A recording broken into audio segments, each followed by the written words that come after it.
لم تقتصر آثار تفشي مرض فيروس كورونا المستجد كوفيد-19 على حياة الناس الاجتماعية والاقتصادية فقط، ولن تقتصر أيضا على تأثيرها على حياة المرضى، بل امتدت حتى تشمل صحة الناس النفسية. جائحة كورونا قد أثرت على الصحة النفسية، فقد سببت الخوف والحرص والترقب، وأدى هذا إلى معاناة الناس من القلق، وأحيانا زيادة الوسواس القهري وظهور المخاوف المرضية الكثيرة. المراكز الأمريكية للتحكم بالأمراض والوقاية منها تقول إن آثار تفشي مرض كورونا قد تكون عصيبة على بعض الناس، إذ يشعر الشخص مشاعر الخوف والقلق من المرض، وهذه المشاعر قد تطغى على حياة البالغين وحتى على الأطفال. وخلال الحجر الصحي والبقاء في البيت لأيام طويلة تغيرت أنماط الحياة وأدت إلى الكثير من الصعوبات، وعند فتح المجتمع من جديد للعمل والنشاط أصبح هناك خوف من العودة للحياة الطبيعية.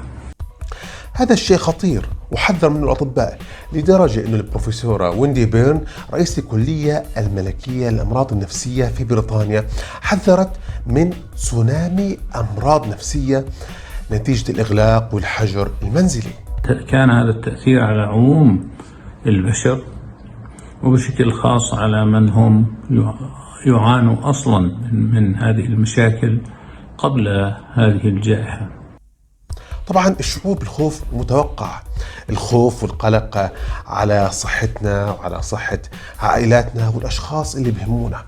أيضا الشعور بالخوف أو القلق لدى المرضى أنفسهم، الخوف من حدوث مضاعفات كبيرة أو تطورها.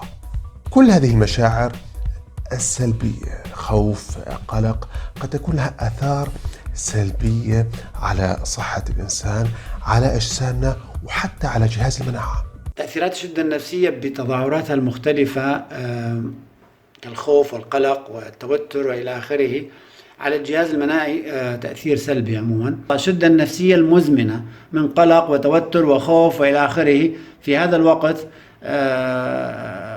في زمن الكورونا لها تأثيرات سلبية على الجهاز المناعي. بالمقابل احنا في عندنا بعض الطرق اللي ممكن تساعدنا في التعامل مع الخوف والقلق، سواء التخلص منه أو تقليله. أولى هذه الطرق أخذ استراحة كاملة من مشاهدة الأخبار أو قراءتها أو حتى الاستماع إليها، ما في ذلك وسائل التواصل الاجتماعي، لأنه الاستماع المتواصل إلى الكم الهائل من الأخبار عن مرض كورونا وعن انتشار المرض بكل تأكيد هو أمر مزعج ممكن يؤدي لتفاقم القلق. طبعا هذا ما بيشمل البرنامج ده، لازم منكم تتابعوه يعني كمان وكمان. وسائل اللي نزيد نرفع فيها من نسبة المناعة ومن قوة جهاز المناعة لدينا هي أن نتبع الأسلوب الحياة الصحيح من نوم كافي 8 ساعات، شرب سوائل بكمية كافية، تغذية متوازنة، رياضة، استرخاء وتجنب الشدة النفسية، ويمكن تناول بعض الأشياء اللي تعزز نسبيا الجهاز المناعي مثل الفيتامينات سي ودي، ويفضل أخذها بشكل طبيعي، مثل ممكن نتناول الثوم أو الزنجبيل كمعززات للجهاز المناعي، لكن أساسا النوم والطعام المتوازن والرياضة والتهوية والتعرض للشمس، كل هذه الأشياء هي اللي تعزز الجهاز المناعي. أيضا من الأمور اللي ممكن تساعد على تقليل الخوف والقلق هو تخصيص وقت للاسترخاء، استخدام الشخص لتقنية التنفس العميق. أخيرا ننصحك أنك تمارس بعض الأنشطة التقليدية مثل الطبخ. الطبخ هو نشاط جميل، وإحنا كرجال لازم أنه نمارس المزيد منه. أبدا ما تسمع اللي بحكي لك أنه الطبخ هو فقط محصور للنساء.